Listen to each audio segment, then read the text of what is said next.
extendiéndome a lo que está delante.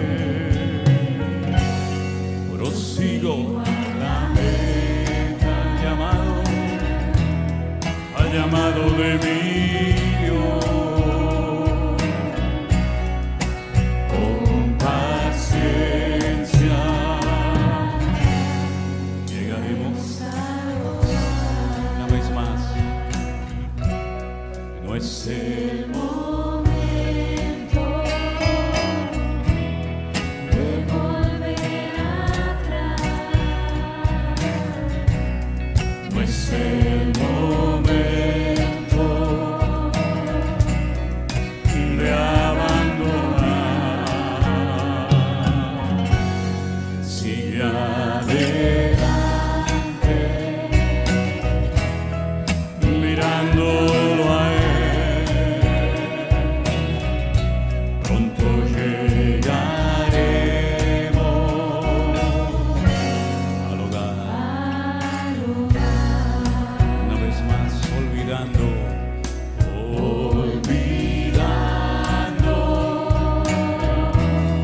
lo que queda atrás,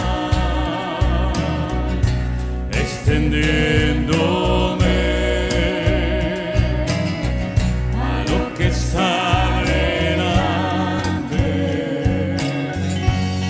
Prosigo a la meta, llamado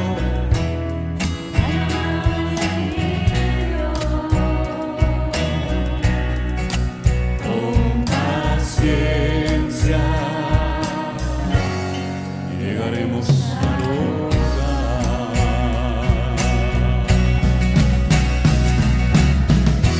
Díganle bien fuerte, soy el Dios.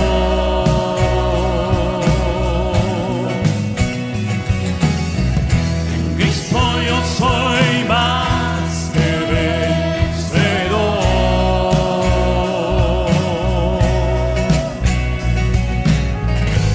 Él renueva hoy mis fuerzas. Hay victoria, Hay victoria en el nombre del Señor. sí, Señor, gracias. Díganle bien fuerte, soy el Dios. Cristo, en Cristo yo soy más que vencedor.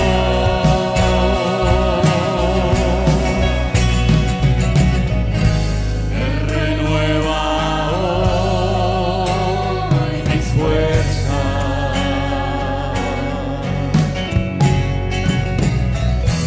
Hay victoria en el nombre del Señor.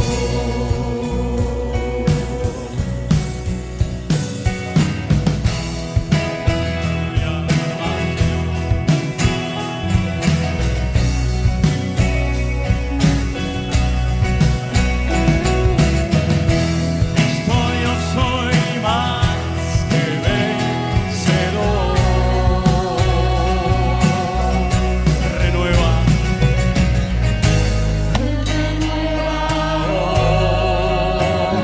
mis fuerzas.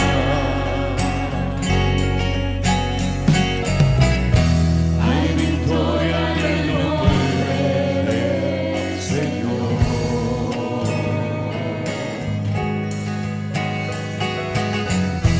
Hay victoria en el nombre del Señor.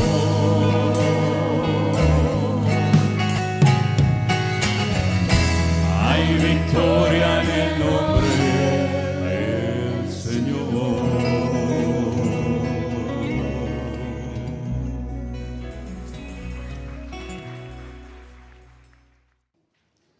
Damos gracias a Dios por esta nueva oportunidad que Él nos da de poder estar juntos. ¿Me dan un poquito aquí, por favor? Y tenemos personas aquí de diferentes edades, ¿sí? Personas que a lo mejor tienen recuerdos de Canarias o de España completamente diferentes a lo que estamos viendo hoy en día en el mundo.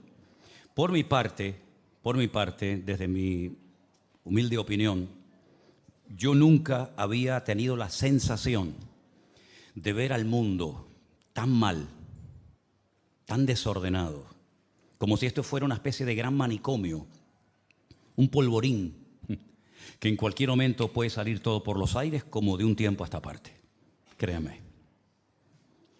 Cuando estuvimos, por ejemplo, en el mes de diciembre del año pasado en Israel, yo no conocía a ese país y conozco a ese país como la palma de mi mano. Como dice Elena, es nuestra segunda casa. Y yo no conocía a ese país como me lo encontré en diciembre. Para mí, Israel es el país que impacta a las personas que van por primera vez, porque es un país de miles y miles de jóvenes y es uno de los países más alegres que he visto en mi vida. Y miren, he vivido en Andalucía, que tiene fama los andaluces de ser muy alegres y lo son, pero yo nunca en mi vida he visto un país más alegre que ese país. Gente danzando por la calle, cantando por la mañana, por la noche, gente muy, muy mayor, niños, jóvenes. Era un país con una alegría que a más de uno le llamaba la atención. Pues yo me encontré un país triste, apagado, cuando estuve en el mes de diciembre el año pasado. Claro, con todo lo que había ocurrido. Y volví en enero de este año y no vi todavía lo que vi hace años cuando iba, ¿no?, con grupos. Ahora nos vamos el lunes otra vez. Mañana, lunes, salimos para Madrid, estaremos allí pasando la noche. Tenemos que pasar la noche porque el vuelo sale para Tel Aviv a las 8 de la mañana y tenemos que estar en este tipo de vuelos 3 horas antes. Y vamos con un grupo grande de hermanos que nos vamos a encontrar en Madrid. Ya otros están en Tel Aviv. Y cuando el grupo este se vaya, que son casi, no sé, 50 personas, pues estaremos un par de días un poco descansando y esperamos al siguiente grupo. Y vamos a estar prácticamente hasta final de mes en ese país. Pero ni en lo político, ni en lo social, ni en lo religioso, ni en nada se parece ese país al que yo conocí hace años, que me llamó tanto la atención, y a todo el mundo que hemos llevado, y hablamos ya de miles de gente que hemos llevado a Israel, siempre impacta. Yo recuerdo que mi infancia en Venezuela fue una infancia maravillosa. La gente de Venezuela en aquellos años no se querían ir a vivir a los Estados Unidos, porque se vivía casi mejor en Venezuela y encima hablando español que irte a los Estados Unidos. Mis bisabuelos y mis abuelos se fueron a Cuba, huyendo de la guerra civil, de la posguerra, del hambre, de la miseria. Otros de mis familiares después se fueron a Venezuela, otros a Argentina. Y eran países que ofrecían una esperanza. Eran como, permítame que ponga este ejemplo, como Egipto en la Biblia, ¿no? Saben que cuando había miseria, cuando había pobreza, cuando había escasez de alimentos, cuando no había lluvia, siempre la gente iba a Egipto y siempre había una oportunidad, ¿no? Independientemente de todo lo que representa espiritualmente Egipto, en Egipto siempre había agua, siempre había trabajo, siempre se podía empezar una vida nueva. Pues esos países hasta el otro día, como quien dice, eran eso. La gente iba. ¿Cuántos canarios fueron a Venezuela, a Cuba, verdad?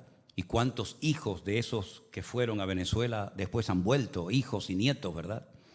Y uno mira ahora a esos países, por ejemplo Venezuela, Cuba, el mismo Chile, Argentina, ahora Colombia, lamentablemente, y tantas naciones de la tierra que uno dice, Señor, ¿qué es lo que ha pasado?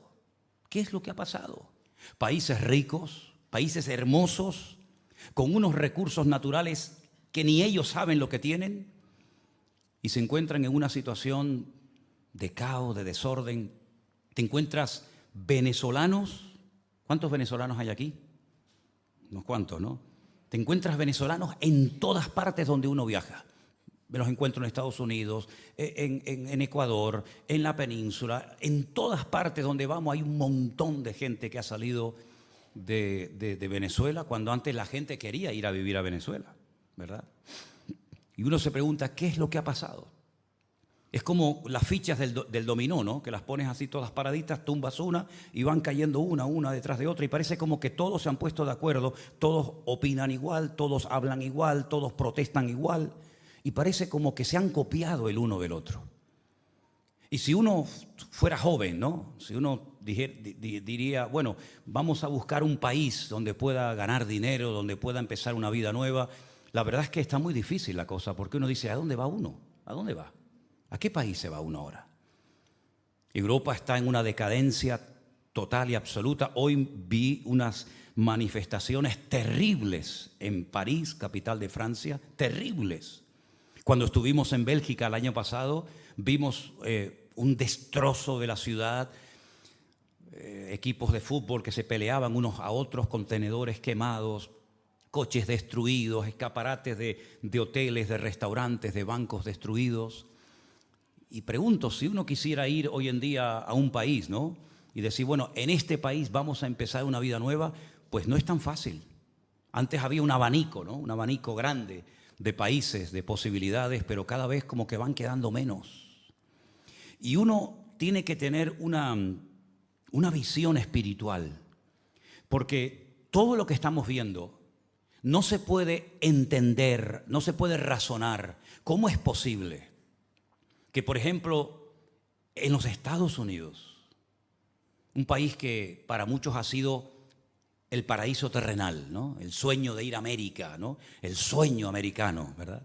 ¿Cómo es posible que, por ejemplo, en las universidades de lujo, porque en Estados Unidos no es gratis estudiar en una universidad, y mucho menos en las que estamos viendo últimamente en televisión, ¿cómo es posible que esos muchachos que van a ser los futuros jueces, abogados, arquitectos, médicos, políticos, etcétera, cómo es posible que sean capaces de perder un curso ante las amenazas de decir, si no entran a clase, si no suspenden las manifestaciones, les suspendemos el curso? ¿Cómo es posible que se la jueguen miles de muchachos, miles de jóvenes, por una causa que a ellos les queda tan lejana? Y cuando hablas con muchos de ellos y les haces 3 o 4 preguntas, te das cuenta de que no tienen ni idea. Creo que comenté aquí un día que estaba un día en la plaza de Tomé Cano y se me acercó un muchacho con una revista y en la revista había una bandera de Palestina y el muchacho iba pidiendo dinero. Y cuando yo le pregunté para qué era esa revista, él me dice, bueno, para apoyar la causa palestina. Y entonces le dije, ¿y cómo se llama el líder político de la autoridad palestina? Dice, no sé. Digo, ¿no sabes cómo se llama el líder de la autoridad palestina? ¿Y cuáles son los 2 partidos políticos mayoritarios en la franja de Palestina? Dice, bueno, hay uno que creo se llama Hamás, pero el otro no me acuerdo. ¿Ah? ¿Has estado alguna vez allí? ¿Conoces a palestinos? ¿Conoces a judíos? Dice, no, a ninguno. Digo, ¿y este dinero que vas a recoger con esta revista lo vas a mandar para allá? Dice, no, no puedo. Digo, ¿por qué? Dice, porque es para hacer más revistas. ¿Cómo? Para hacer más revistas y lo que quede de limpio de la venta de las revistas, ¿para quién es? ¿Para ti? ¿Para tu bolsillo? Es tremendo, ¿no? Cuando salían por las calles algunos periodistas le decían, oye, ese grito que ya se ha extendido como una especie de cortina, ¿no? Una especie de humo, desde el río hasta el mar, Palestina libre. Cuando le preguntaban a mucha de esa gente, cuando hablan ustedes desde el río hasta el mar, ¿a qué río se refieren y a qué mar se refieren? Oye, es increíble, y esto no lo han hecho cristianos, ni mucho menos, lo han hecho periodistas seculares, y se llevaban las manos a la cabeza cuando decían, bueno, será pues desde el mar Caspio o desde el mar Negro hasta... Y no sabían a qué río se referían. Sí, Israel no tiene ni 90 kilómetros de ancho. Y hay un río que es la división natural entre Jordania e Israel, y el río se llama el río Jordán.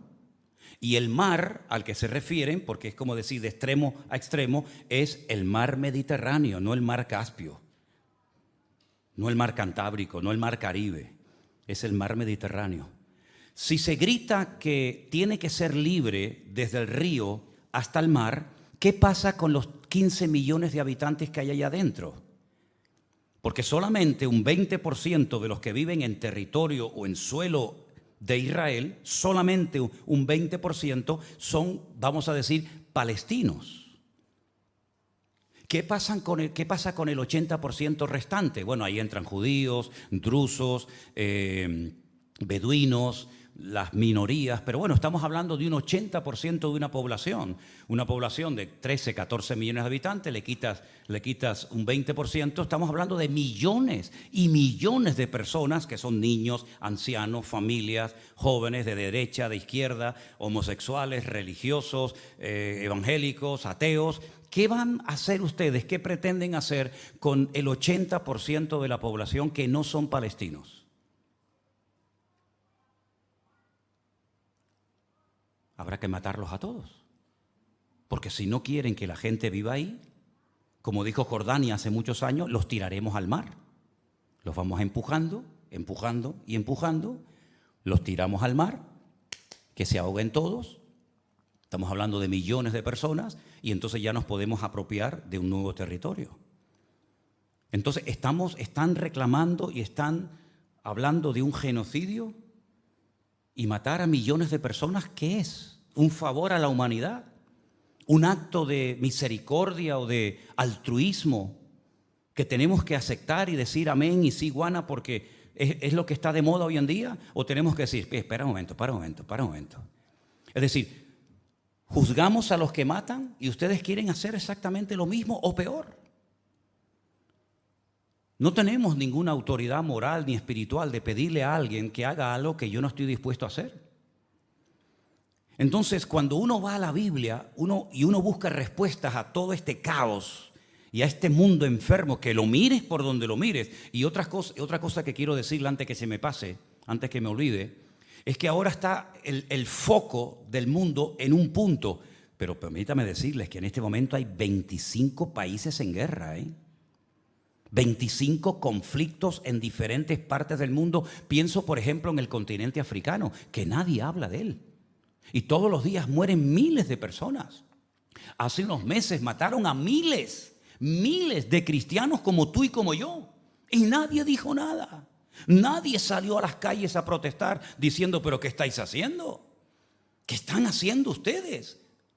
Tribus contra tribus, ahora sube este y mata al otro, y cuando sube el otro mata al siguiente. Y nadie habla de África.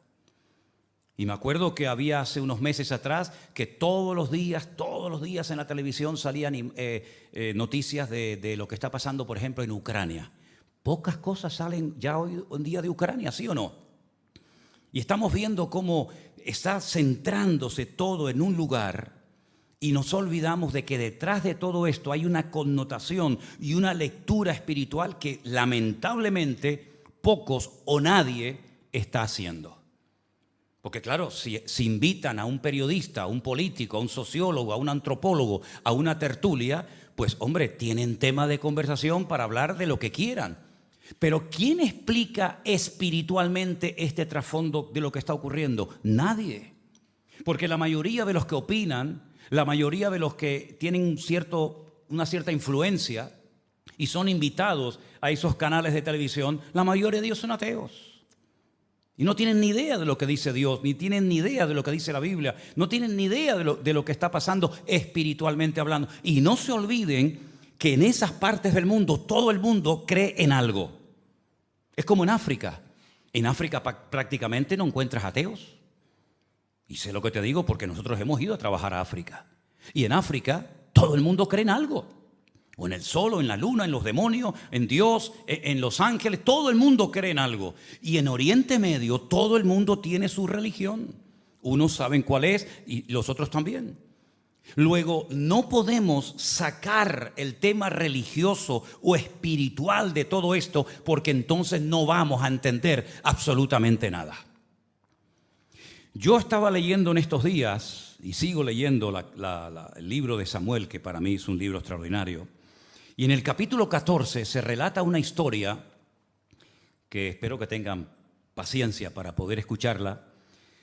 Y la historia dice lo siguiente, 1 Samuel capítulo 14, verso 1. Aconteció un día, ahí tienen la lectura si quieren seguirla conmigo, que Jonatán, el hijo de Saúl, le dijo a su criado que le traía las armas: ven y pasemos a la guarnición de los filisteos que está de aquel lado. Y no lo hizo saber a su padre. Recuerden que Jonatán no era el rey de Israel en aquel momento. Jonatán era el hijo del rey. ¿El rey cómo se llamaba? Saúl. Y Jonatán sería el heredero, el príncipe, ¿no? Saúl se hallaba al extremo de Gabaá, debajo de un granado que hay en Migrón, y la gente que estaba con él eran como 600 hombres. Y Ahías, el hijo de Ahitob, que era el hermano de Icabod, hijo de Fines, hijo de Elí, sacerdote de Dios en Shilo, llevaba el efod, y no sabía el pueblo que Jonatán se hubiese ido. Fue algo que hizo en secreto. Vamos a ver qué es lo que hace este hombre. Y entre los desfiladeros por donde Jonatán procuraba pasar a la guarnición de los filisteos, había un peñasco agudo de un lado y del otro lado. El uno se llamaba Boses y el otro Sene. Y uno de los peñascos estaba situado al norte, hacia Micmas, y el otro hacia el sur, hacia Gabaá. Es tremendamente interesante cuando estás en Israel y comienzas a leer esto y te das cuenta, efectivamente, que todo está exactamente igual como dice la Biblia. Este peñasco aquí, aquella montaña allá, el valle en medio. Uno tiene que hacer aquí un esfuerzo de imaginación, pero estando allí, ya te digo, es una maravilla porque allí ves la Biblia, aquí la lees, allí la ves. Y le dijo Jonatán a su paje de armas: ven, pasemos a la guarnición de estos incircuncisos. Quizá haga algo Dios por nosotros, pues no es difícil para Dios salvar con muchos o con pocos. Qué tremenda declaración, ¿eh? Qué confianza, qué claro lo tenía. Dios puede salvar con mucha gente o con poca gente. Su paje de armas le respondió: haz lo que tienes en tu corazón, ve, pues aquí estoy contigo, a tu voluntad. Qué importante es tener gente a tu lado que tenga la misma fe que tú tienes. Y qué tragedia rodearte y convivir con una persona que no tiene tu fe ni cree en tu Dios. Es una maravilla cuando te despiertas por la mañana y la mujer que está durmiendo a tu lado sabes que creen el mismo Dios que tú tienes y pueden orar juntos al mismo Dios y leer la misma Biblia, y en un momento determinado decir: oye, mira lo que leí, mira lo que descubrí, o ella te lo dice a ti, o vas a la sala y hablas con una de tus hijas o de tus hijos. Pero qué triste tiene que ser levantarte por la mañana, estar un tiempito a solas en oración después de escuchar el devocional de un pastor que tiene un devocional todos los días de lunes a viernes a las 9 de la mañana, y querer ir a él o a ella, decirle: oye, ¿viste lo que dijo? ¿Viste el versículo? Y no puedes decirle nada, pues te va a decir: déjame en paz, por favor. Tu Dios y con tu iglesia, tu pastor y tu religión. Me parece que estás enamorada de ese hombre. Claro, el carnal, ¿cómo habla? ¿Cómo hablan los carnales, hermano? Como los carnales. ¿Y cómo piensa un carnal? Como piensan todos los carnales del mundo, ¿verdad? Pero qué bonito cuando le dice Jonatán: oye, ¿sabes una cosa? Allí están los filisteos, son miles y miles, están armados hasta los dientes. Pero quién sabe si el Señor nos usa a nosotros en este momento para derrotarlos. Vamos a probar, vamos a subir estos peñascos, vamos a jugarnos la vida y hacerles frente, a ver si Dios nos usa. ¿Vienes conmigo o qué? Y le dice el paje de armas: yo estoy contigo, aquí estoy contigo, cuenta conmigo. Tienes que rodearte de ese tipo de gente, amén, hermano. Tienes que rodearte de esa gente fiel. No abundan, pero si lo encuentras, no lo sueltes. Dijo entonces Jonatán: vamos a pasar a esos hombres y nos mostraremos a ellos. Y si nos dicen, mira la prueba que va a poner, espero que la entiendas bien: esperad hasta que lleguemos a vosotros, entonces nos estaremos en nuestro lugar y no subiremos a ellos. Mas si nos dijeren: subid, subid a nosotros, entonces subiremos, porque Dios los ha entregado en nuestra mano, y esto nos será por señal. ¿Entienden, no? Allí están los filisteos armados hasta los dientes en la montaña. Jonatán y el paje de armas están aquí y le vamos a decir: hola, aquí estamos. Si ellos nos dicen: esperen, esperen, vamos a bajar a ver qué es lo que quieren ustedes, Dios no nos va a ayudar en esta empresa. Dios no nos está abriendo las puertas. Pero si alguno de ellos nos dicen: esperen, suban, suban, vengan a hablar con nosotros, Prepárate porque Dios los va a entregar en nuestras manos. Dice, esto será para nosotros una señal, una demostración de que el Señor está en este negocio. Se mostraron pues ambos a la guarnición de los filisteos, y los filisteos dijeron, he aquí los hebreos que salen de las cavernas donde se habían escondido. Y los hombres de la guarnición le respondieron a Jonatán y a su paje de armas, subid a nosotros y os haremos saber una cosa. Entonces Jonatán le dijo a su paje de armas, escucha, sube tras de mí, porque Dios los ha entregado en manos de Israel. 2 contra miles de soldados que odiaban al pueblo de Israel. Jonatán subió trepando con sus manos y con sus pies, y tras él su paje de armas. Y los que caían delante de Jonatán, su paje de armas que iba tras de él los remataba. ¿Qué te parece? Aprender a trabajar en equipo, aunque seamos pocos, pero unidos en un mismo sentir, ¿verdad? Y trabajando unidos. Lo que se me escape a mí, termínalo tú. Y fue esta primera matanza que hicieron Jonatán y su paje de armas como 20 hombres en el espacio de una media yeguada de tierra. ¿Y saben lo que pasó? Que hubo pánico en el campamento y por el campo, y entre toda la gente de la guarnición, los que habían ido a merodear, también ellos tuvieron pánico, y la tierra tembló, pues hubo gran consternación. Dios comenzó a obrar de tal manera que dice la Biblia, si lo siguen leyendo, que empezaron a pelear los unos contra los otros. Ellos hicieron una parte. Ellos abrieron brecha en el mundo espiritual, pero el resto lo hizo el Señor. Comenzaron los filisteos a correr con pánico, muertos de miedo, a hacerse daño, a herirse, a matarse unos a otros. Porque en eso que estaban haciendo ellos, estaba Dios acompañándolos. Bueno, dice la Biblia en el verso 16 que los centinelas, los que estaban de guardia por parte de Saúl, vieron desde Gabaá de Benjamín cómo la multitud estaba turbada e iban de un lado de otro y era deshecha. Entonces Saúl le dijo al pueblo, pasad revista, ved quién se haya ido de los nuestros. Pasaron revista y aquí que faltaba Jonatán y su paje de armas. Viendo los resultados en el campo del enemigo, Saúl dijo, bueno, venga, vamos a aprovechar, pasemos revista y vamos a atacar a estos hombres. Bueno, unos son los que van delante, otros después se suman al carro de los que van delante. Sea como sea, Saúl quiso sacar tajada de todo esto. Saúl dijo, bueno, parece que hay una consternación, que hay un desorden, que hay un caos en el campamento de los filisteos, de los enemigos. Vamos y vamos a aprovechar, como dice el refrán, a río revuelto, ganancia de pescadores. Y resulta que van ellos también al ataque, pero este hombre que nunca fue un hombre espiritual, repito, nunca Saúl fue un hombre espiritual, un hombre consagrado, un hombre sincero, obediente a Dios, nunca lo fue, aunque era el rey de Israel y tuvo muchas oportunidades para convertirse poco a poco en un hombre de Dios, las desaprovechó todas, y resulta que no se le ocurre otra cosa que decir lo siguiente. Mira lo que dice en el verso 24. Los hombres de Israel fueron puestos en apuro en aquel día, porque Saúl había hecho un juramento al pueblo diciendo, fíjate lo que se le ocurrió a este hombre, cualquiera que coma pan antes de caer la noche, antes que haya tomado venganza de mis enemigos, sea maldito. Y todo el pueblo no había probado pan.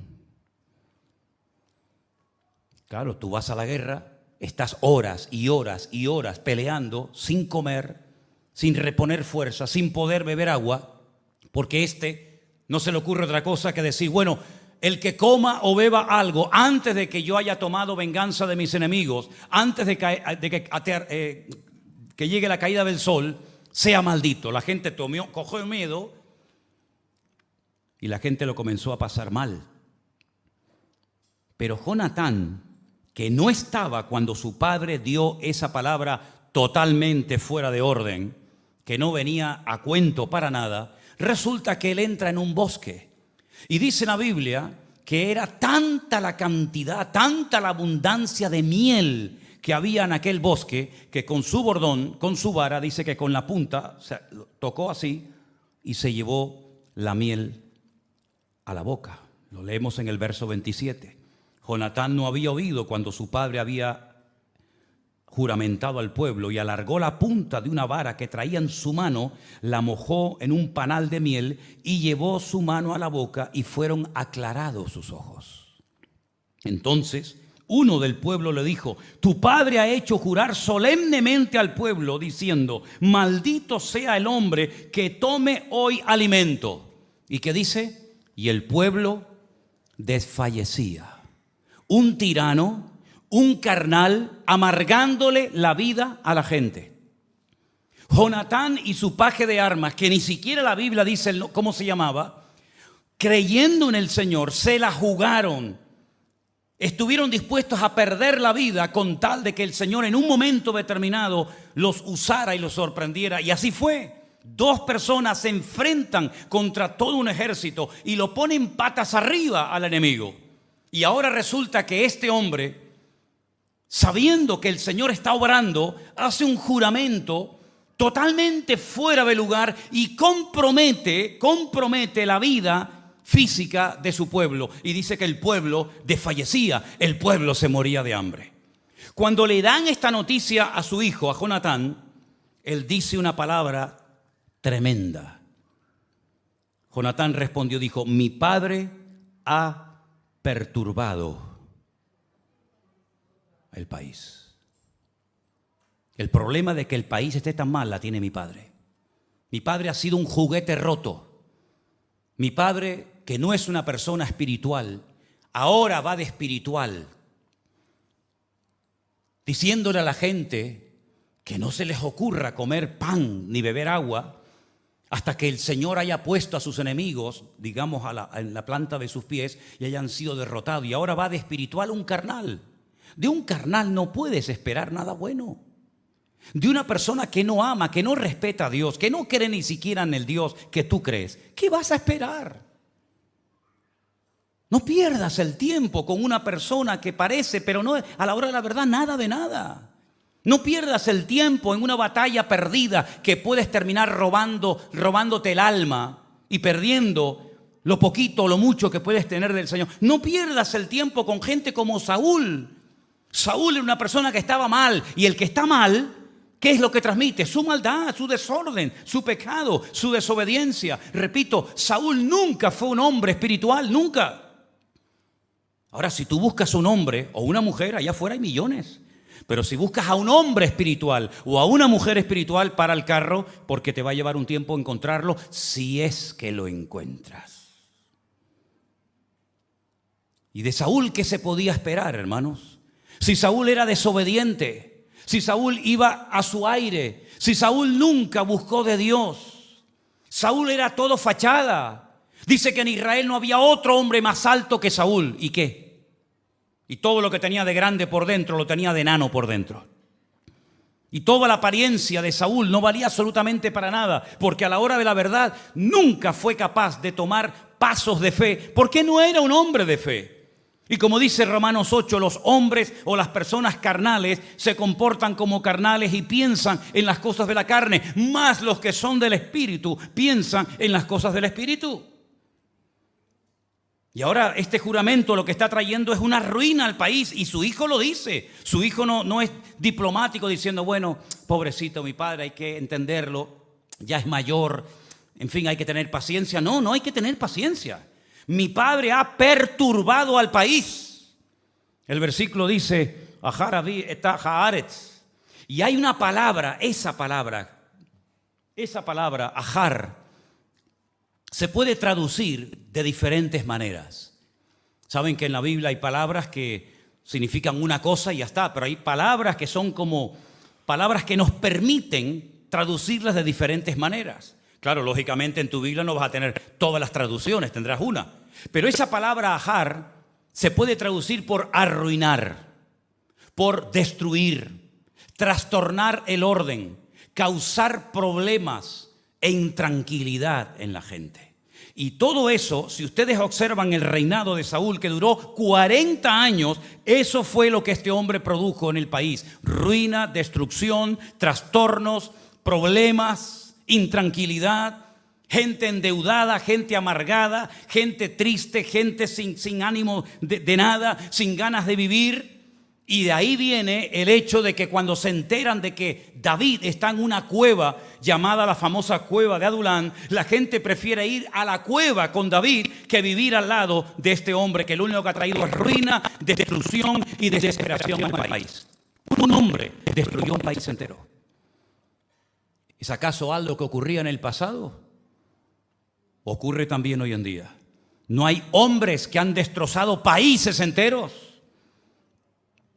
Después a lo mejor se escapan, se van con todo el dinero que han robado y aquí no ha pasado nada y los que se queden que paguen los platos rotos, ¿no?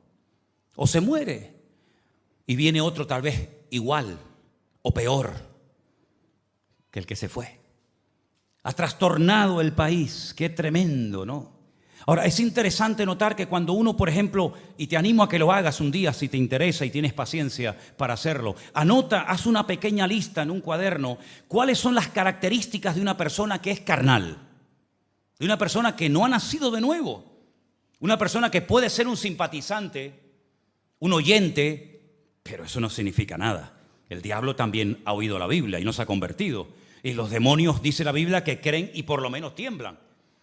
Y anota en una lista cuáles son las características de un hijo de Dios. Y te vas a dar cuenta que hay un abismo, no hay punto de comparación entre un carnal, entre un impío, un pecador y una persona que le ha entregado su vida al Señor.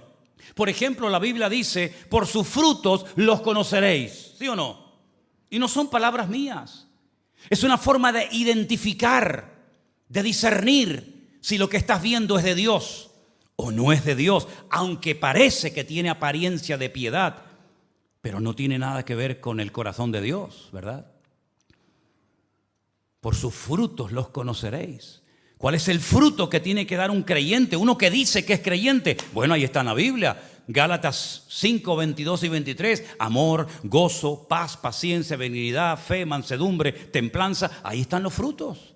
Ahí están las características.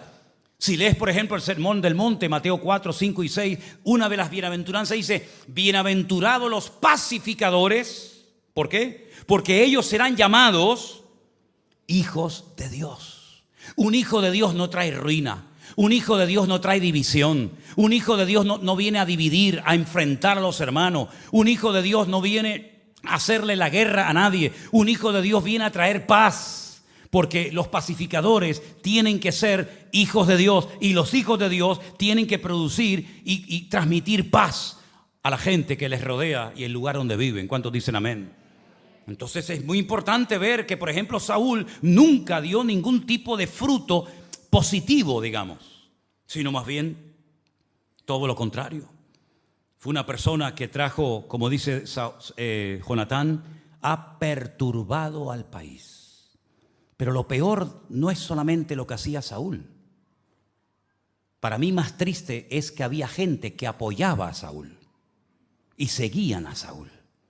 Porque cuando usted ve en un lugar desorden, cuando usted ve en un lugar que Cristo no es el centro, cuando usted ve que en un lugar no está la paz del Señor, el Señor no es el protagonista y usted está en ese lugar, usted está siendo copartícipe de apoyar también el desorden que se predica o se enseña en esa congregación o en ese lugar.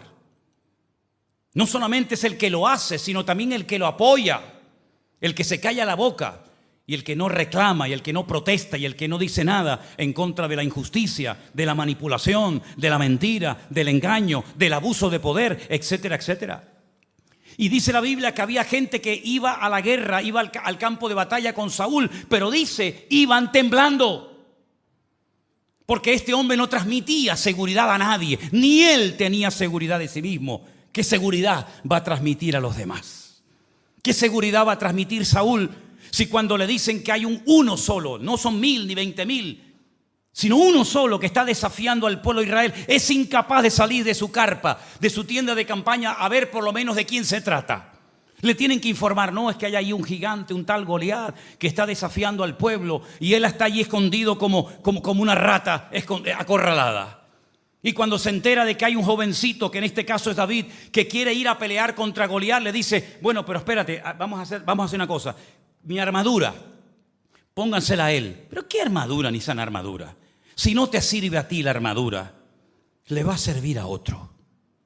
Y David dice, bueno, yo por respeto me la voy a poner, pero yo nunca he probado a vivir la vida con la armadura de otro. Yo me defiendo con mi onda, yo me defiendo en el nombre de mi Dios. Y si es un león, o si es un oso, o es un gigante, me da igual, porque no voy en mi propia fuerza, voy en el nombre, sobre todo nombre, el nombre de mi Dios. Yo para qué quiero este escudo si no te sirve ni a ti. Y además me queda grande, porque está hecho a tu medida y no a mi medida. Y no es la armadura la que se tiene que adaptar al soldado, es el soldado el que se tiene que adaptar a lo que Dios tiene para su vida. ¿Qué va a transmitir Saúl? Si dice Jonatán, tú has perturbado al país. Tú has cogido un país precioso, bendecido, lleno de milagros, porque no hay otro pueblo, ni lo habrá jamás sobre la faz de la tierra, que haya visto más milagros que el pueblo de Israel. No hay ninguna nación de la tierra que haya visto tantos milagros y continuos y variados como el pueblo de Israel. Por lo tanto, mis queridos hermanos, hay que tener memoria, pero memoria para lo bueno, no memoria para lo malo. Tú has cogido un país bendecido, tú has cogido un país con una expectativa tremenda de empezar una vida nueva y lo has destruido y lo has perturbado. Y es como cuando hay agua cristalina y de repente metes la mano y mueves hacia el fondo y sale todo el barro, ¿no? Todo lo que hay en el fondo y se enturbia el agua. Eso es lo que tú has hecho. Tú has enturbiado y estropeado a un país precioso. Tú lo has destruido, porque tú estás destruido como hombre. Y Dios te ha desechado. Incluso al profeta Samuel le dijo, ya no ores por él, porque ya le da igual que oren o que no oren. Fíjate cómo era este hombre, tan empecinado en su maldad, que dice la Biblia que cuando Dios no le respondía, porque ya Dios no le respondía, se iba a consultar a una adivina, a una bruja. Dice, bueno, si Dios no me responde, por lo menos que el diablo me responda, como hacen muchos hoy en día, que ya Dios no les responde, que ya Dios no está con ellos, pero sin embargo siguen buscando en los instrumentos del diablo una respuesta a su matrimonio, a su enfermedad, a su economía, ¿verdad? Si Dios no me responde, ¿qué te va a responder Dios, hombre? Si solamente por el hecho de tener vida tenías que ser una persona tremendamente agradecida y estás todo el día viendo los defectos de los demás y te olvidas de verte los tuyos propios. Saúl, cuando el profeta Samuel lo confronta y le dice, pero ¿esto qué es? ¿Esto qué es? Te hemos dicho que no cojas nada del enemigo. Y él dice, no, yo no he cogido nada. No, yo no. Ah, no. ¿Quién lo ha hecho entonces? El pueblo. ¿Se acuerdan de esta historia? El pueblo ha sido, yo no he sido. Pues mira, si ha sido el pueblo, tú eres peor que ellos, porque tú eres el rey y no te has enterado, o sí te has enterado y ahora le estás echando la culpa a los demás, que es lo que hace el cobarde. El cobarde siempre le echa la culpa a los demás de sus errores. No, yo no tengo la culpa, ese fue Dios, no, ese fue mi marido, ese fue el gobierno, ese fue el diablo. Siempre alguien culpable, pero nunca te para. Como por ejemplo David dijo, yo he pecado. Yo no le voy a echar la culpa a la vecina, ni le voy a echar la culpa al clima. No, yo he pecado, yo he metido la pata, yo he hecho lo que no tenía que haber hecho nunca. Y soy digno de muerte. Y pidió perdón a Dios y Dios lo perdonó. Pero el cobarde no tiene valor ni siquiera para salvar su alma. Y todo lo que estamos viendo en el mundo es un reflejo de lo que está ocurriendo en el mundo espiritual. El mundo espiritual siempre, pero ahora, en los últimos tiempos, más que nunca, está teniendo una influencia sobre el mundo tremenda. Porque no es normal lo que está pasando, hermano. ¿O ustedes lo ven normal? No es normal que a donde vayas, a donde mires, que no te dan ganas ni de ver las noticias de televisión.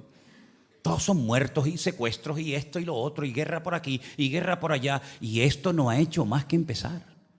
Porque el Señor Jesucristo dice, oiréis de guerras y de rumores de guerras, y por haberse multiplicado la maldad, el amor de muchos se enfriará.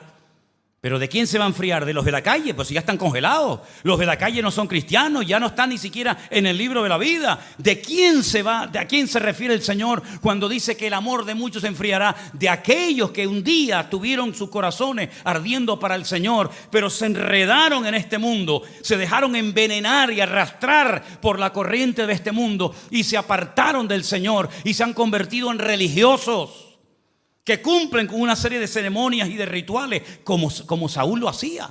Saúl, cuando por fin ya el pueblo puede comer y se da cuenta de que la gente está tan hambrienta, tan desesperada, que empiezan a matar animales, y ellos no podían comer animales con sangre, pero tenían tanto hambre que dice que se comían la carne y la sangre, y le dicen a Saúl: oye, el pueblo está pecando. ¿Cómo que está pecando? Sí, porque tienen tanta hambre que ni siquiera tienen tiempo para escurrir al animal, sacarle la sangre y luego comerlo. Y entonces dice: bueno, traigan una piedra grande, traigan una piedra enorme y que sacrifiquen los animales encima. Y ahora vas de espiritual. Ahora vas de espiritual, ahora que has hecho pecar al pueblo, ahora que has traído perturbación al pueblo, ahora que has arruinado a toda la nación, ahora te la das de espiritual, que hagamos sacrificios al Señor. Tremendo, ¿verdad? Y la gente está tan ciega que como se te ocurra decir algo que vaya en contra de la norma, te matan. Desde la Segunda Guerra Mundial no se había vuelto a ver en el mundo que se le prohibiera, por ejemplo, por el gran delito, por el terrible crimen de ser de nacionalidad judía o israelita, que se le prohibiera a un maestro de universidad entrar a dar las clases a sus alumnos. Eso no se había visto nunca desde los años 40. Eso yo nunca lo había visto desde que tengo uso de razón. Pero lo hemos vuelto otra vez a ver ahora. Y ahora están proponiendo en grandes universidades de una élite que son carísimas estudiar en esas universidades. Eso es para ricos. Están diciendo de aquí para allá, en todo caso, sean clases para esta gentuza, y de aquí para acá para nosotros que somos los buenos. Y eso ya pasó en España en la época de Franco, cuando se les amenazaba a los cristianos evangélicos que cuando morían no se les iba a dar santa sepultura en los cementerios. Y por eso hay iglesias evangélicas muy antiguas en España donde tuvieron que comprar un terreno para poder enterrar a los muertos, a los hermanos que morían en las iglesias, porque les amenazaban que si eran protestantes o evangélicos no se les enterraría en Campo Santo. Y estamos volviendo para atrás. Ahora que hay más tecnología que nunca, ahora que hay más información que nunca, ahora que supuestamente cuando mejor teníamos que vivir, porque lo tenemos todo, tenemos cosas que jamás muchas generaciones soñaron ni siquiera que existirían. Y nosotros que tenemos el mundo en la mano y que nuestro teléfono, nuestro móvil, nuestro celular tiene más tecnología que muchos cohetes que subieron a la luna hace 40 o 50 años. Ahora que podemos ser los más felices del mundo, el hombre está más vacío y más hueco que nunca. Porque ha perdido el factor espiritual. Porque le ha dado las espaldas a Dios. Y creyéndose ser sabios, se hacen necios e ignorantes. Y estamos viendo en el mundo cómo hay personas que son capaces de hacer locuras creyendo que defienden una causa justa. Y yo no estoy justificando a nadie, ni estoy haciendo publicidad ni de unos ni de otros. Así de claro. Simplemente digo, utilicemos un poco el sentido común. Si no quieres emplear la fe porque no la tienes, bueno, pues si no la tienes, no la tienes. Pero por lo menos empleemos el sentido común. Es normal pedir que se maten a 15 millones de personas para apropiarse de un territorio cuando cualquier país árabe tiene miles y miles y millones de metros cuadrados. Es normal que la gente se levante como si fueran animales salvajes contra una mujer que paseando el otro día por las calles de Madrid se le insulte, y si no llega a intervenir la policía la matan y la violan allí mismo simplemente por el gran delito de ser judía. Como si nosotros pudiéramos elegir el lugar de nuestro nacimiento. ¿Tú elegiste nacer aquí? ¿Tú escogiste este país, esta isla, esta ciudad? ¿Tú elegiste a tus padres? ¿El apellido que llevas tú lo elegiste? ¿Tuviste la opción de elegir? No, este papá no me gusta aquel. No, esta mamá no, me gusta más aquella. ¿Pudiste escoger a tu padre y a tu madre? Son detalles que se nos escapan de las manos, como no solamente ese, sino también dónde vamos a morir. ¿Puedes elegir el sitio donde quieres morir? ¿Puedes elegir la enfermedad o la forma como vas a morir? No lo puedes elegir. Es que yo no soy cristiano, es que da igual, yo soy cristiano y no puedo elegir ni el día, ni la hora, ni el lugar, ni la forma como voy a morir. Son cosas que se escapan de nuestro control. Y una persona que ha nacido en Afganistán, o en Marruecos, o en Estados Unidos, o en La Palma, en La Gomera, o en Jerusalén, en Israel, ¿qué culpa tiene una persona de tener una documentación diferente a la nuestra? No, hay que ir a por él, porque es diferente a nosotros. Pero es que esto ya me suena. Esto me suena a mí a lo que pasó en territorio europeo hace 70 años atrás. Es lo mismo, porque la Biblia dice, ¿qué es lo que será? Lo mismo que fue. Y así como Saúl trajo turbación, ruina, descomposición moral y espiritual a Israel, estamos viendo que nuestro país, nuestro mundo, está entrando en una crisis total de valores, de principios, de moral y de todo.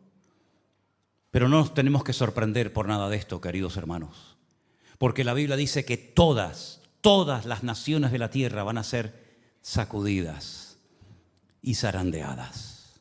Y llegará un momento en que la única dirección a la que podemos mirar es hacia arriba. La Biblia dice, si habéis resucitado con Cristo, poned la mira en las cosas de arriba, no en las de la tierra. Y quiero recordarles que esta turbación que vino a consecuencia de la mala cabeza y de la mala influencia de Saúl, la vamos a experimentar nosotros, si no es que ya la estamos experimentando en carne propia. Y recordar lo que dijo el Señor. ¿Saben cómo van a ser los últimos tiempos? Hombre, y hay que ser torpe, ¿eh? Hay que ser ciego. Es que no hay que ser ni cristiano para entender lo que voy a decir ahora. Si no entiendes que este mundo está enfermo y en coma y que estamos en los últimos tiempos, querido, es que no entiendes nada. Cualquier persona sabe que este mundo no puede seguir más tiempo así. Todo el mundo sabe perfectamente que esto no aguanta más, que esto va a explotar por algún lado en cualquier momento. La economía no da más, la maquinita no da más. Esto va a explotar en cualquier momento, por Europa, o por Asia, o por Israel, o por Europa. Por cualquier lugar va a explotar en cualquier momento. Y todo el mundo sabe, o deberíamos de saber, lo que el Señor dijo de nuestros tiempos, que serían como los días de Noé. ¿Le suena a usted el personaje de Noé? ¿Sabe algo usted de Noé? Generalmente lo que sabemos de Noé es que era un señor que se dedicó a construir un barco para que cuando lloviera mucho se metiera en él y no se muriera. Y punto, ya algunos ya no saben más. Pero yo te voy a decir un poquito más detalles. Noé fue un hombre que no se dejó contaminar por la sociedad depravada y perversa en la que él vivió. Porque la Biblia dice que Dios, lo dice metafóricamente, ¿no? Que Dios miró hacia la tierra y vio que toda la humanidad estaba en una descomposición espiritual sin precedentes. La gente eran peor que animales y yo creo que hemos llegado a un punto que los seres humanos se comportan peor que animales. Yo hasta el otro día tenía un perro que lo echo muchísimo de menos, ojalá no lo hubiera tenido que sacrificar. Y les puedo asegurar que me fiaba más de mi perro que de mucha gente, incluso de algunos que se llaman cristianos. Porque sé que él nunca me iba a traicionar y era lo más fiel que me podía imaginar en esta vida que pudiera dar la fidelidad a un animal. Y estamos viendo cómo el ser humano se comporta peor que un animal. Que padres que adoptan hijos son capaces a los pocos años de acabar con sus vidas. Y eso lo hemos visto aquí, en España. Y no será la primera o la última vez que ponemos la televisión y vemos que aparece una criatura hasta con el cordón umbilical dentro del cubo de la basura enrollado en una bolsa plástica. Eso no lo hace ni la peor bestia de la tierra, hombre. Eso no lo hace ningún animal. Nosotros los seres humanos sí hemos sido capaces de hacer eso y peor todavía. Y las barbaridades que se hicieron en los kibutzim el día 7 de octubre en Israel. Hermanos queridos, ustedes no han visto ni la misa de la mitad. Cosas que no se pueden decir aquí porque automáticamente pues, nos censurarían, porque son palabras muy fuertes, imágenes terribles, de cosas que se hicieron en nombre de la religión o no sé de qué Dios. Hermanos queridos, Noé fue un hombre que no se dejó marcar por la sociedad de su época, sino al contrario, él se mantuvo fiel como Daniel, como José, como David y tantos hombres. Y no solamente no se dejó manipular, sino que además predicaba y decía, viene un diluvio, que esto se va al garete, que vamos a ser destruidos, que viene una desgracia a nivel universal, prepárense. Nada, la gente pasaba de todo. Mateo capítulo 24 dice que minutos antes del diluvio, escuchen esto, hermano, minutos antes del diluvio, la gente estaba comiendo como si nada. Y bebiendo y casándose. Oye, cuando tú te casas con una persona es porque tienes un plan de futuro, quieres establecer una familia, crear un hogar. La gente minutos antes del diluvio estaban como si nada fuera a ocurrir. Y Noé sabía que al planeta Tierra le quedaban minutos de vida. Minutos de vida. Y el Señor Jesucristo dice, así va a ser la época de ustedes. Así va a ser España y las Islas Canarias dentro de unos años. Así va a ser Europa. Vayan por el mundo entero y se van a dar cuenta que la gente, ¿qué es lo que quiere? Ganar dinero, vivir bien, viva la pepa. Dios, ahí está Dios, ya ni siquiera dónde lo dejaron. Igual que la sociedad de Noé. Gente pervertida, gente infiel, gente traicionera. Y quiero en esta noche terminar porque no quiero aburrirles, pero yo quiero leerles lo que dice la Biblia de cómo va a ser Canarias, cómo va a ser España, cómo va a ser el mundo en los últimos tiempos. Póngase de pie conmigo, por favor.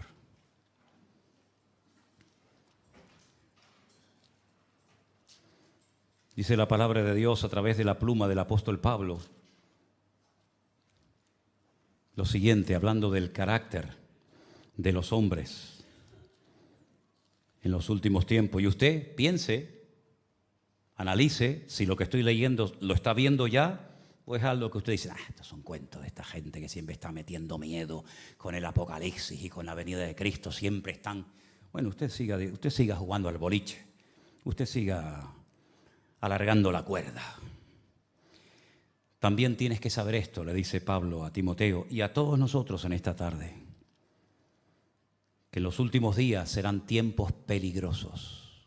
¿Saben? Esta palabra peligroso la estudié en el griego y dice que es la palabra chalepos, que significa tiempos desprovistos de todo principio moral o espiritual. Todo vale. Lo quieres hacer y te gusta, venga, para adelante, da igual. Esos serán los últimos tiempos. Como aquellos griegos que le daban tanta importancia al deporte, al culturismo, al hedonismo, primero yo y después más yo, ¿no? Aquellos hombres que eran tan cultos, tan filósofos y después eran unos depravados y unos corruptos terribles. Dice, los últimos tiempos habrá hombres amadores de sí mismos. ¿Qué significa amadores de sí mismos? Egoístas. Si yo estoy bien y aquel se está muriendo, allá él. Esa es la sociedad que viene manifestándose desde el tiempo del COVID. Antes del COVID, la gente era diferente. Yo no sé si ustedes se han dado cuenta. Antes del COVID, había una solidaridad, había algo que se ha perdido. Hoy en día cada uno va a lo suyo. Hay una agresividad en la carretera. Coja el coche, vayas a dar una vuelta por la isla. No se te ocurra decirle nada a alguien. Y estamos en Canarias, vete a la península, dile a alguien, saca con un hacha y te corta ahí. Bueno, y si te vas a otros países ni te cuento. Egoísmo por todas partes, avaros, vanagloriosos. Nunca hemos vivido en una sociedad de tanta vanidad. Miren la televisión, miren los programas que tienen más éxito. ¿A qué se dedican? Gente sin estudio, sin esfuerzo, sin trabajo, sin darle un palo al agua en toda la vida. ¿A qué? Pues ya saben a qué, ¿verdad?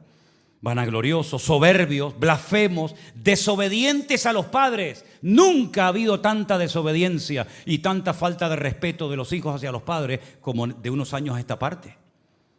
Ingratos, impíos, sin afecto natural, le da lo mismo 4 que 40. Implacables, calumniadores, intemperantes, crueles, aborrecedores de lo bueno. ¿Qué es lo que ama la gente? Lo malo, lo prohibido. Aborrecedores de lo bueno, traidores, impetuosos, infatuados, amadores de los deleites más que de Dios. Escucha bien esto es muy fuerte. Tendrán apariencia de piedad, de niño bueno, de mosquita muerta, pero cuidado, negarán la eficacia de ella. Estos son los que se meten en las casas y llevan cautivas a las mujercillas cargadas de pecado, arrastradas por diversas concupiscencias. No le abres tu puerta de la casa a Dios. Sin embargo, después le abres la puerta de tu casa y de tu vida y de tu alma a cualquier mequetrefe, que lo único que quiere es llegar a la meta y después cogerte como la araña y tirarte a un lado y decir, venga, la siguiente, una más, un trofeo más de guerra. Se meten en las casas, siempre están aprendiendo y nunca llegan al conocimiento de la verdad. Y ahí podríamos seguir leyendo la lista de cómo se describe a la perfección, como si fuera un periodista del siglo XXI, Pablo diciendo, así va a ser la gente en España, en Europa, en América, en el mundo entero, en los últimos tiempos. Y aquí estamos tú y yo, hermanos. Podríamos haber nacido en otra época de la historia, más espiritual, más respetuosa, más recatada, pero no, Dios ha decidido que vivamos en esta época de la historia. Y estamos viendo cómo están perturbando y rompiendo naciones enteras. Países enteros. España va cuesta abajo y sin frenos. Y este señor que está ahí sentado se cree que puede hacer lo que le da la gana y no pasa nada. Pero llegará el momento en el que Dios diga basta. Y va a ser pronto, hermanos.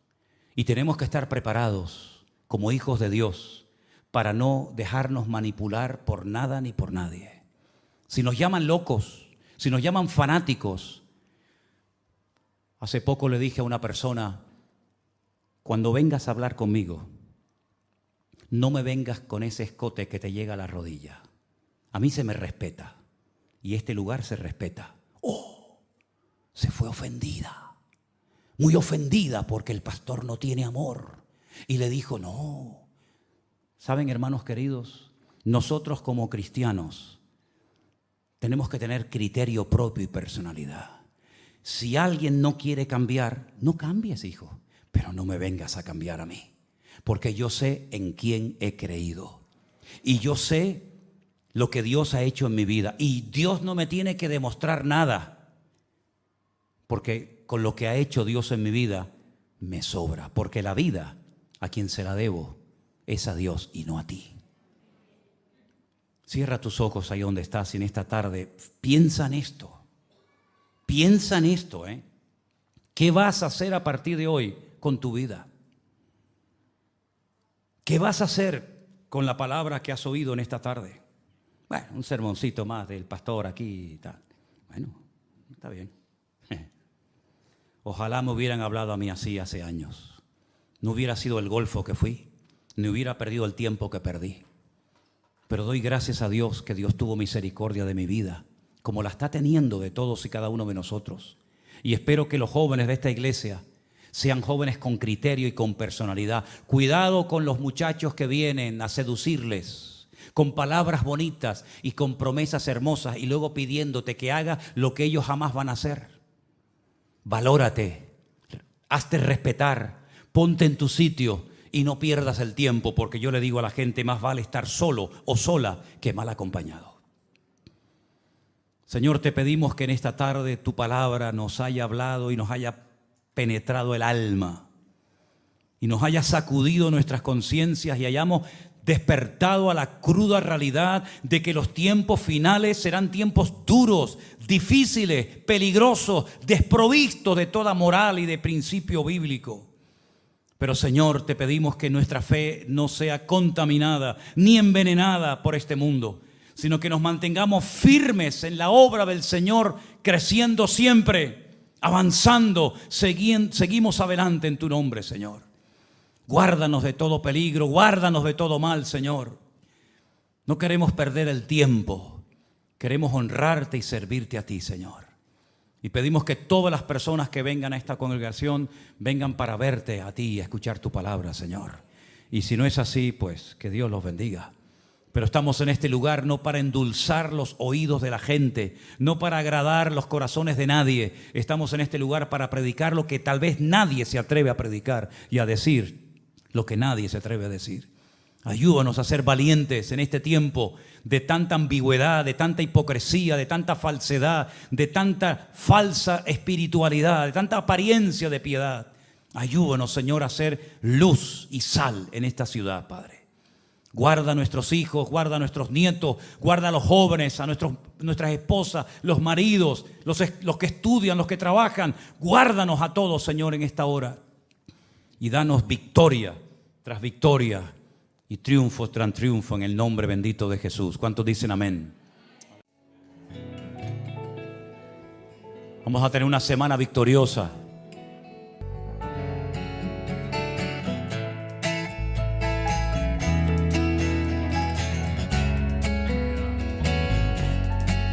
Mi corazón se regocija en Dios, mi Salvador, mi refugio es.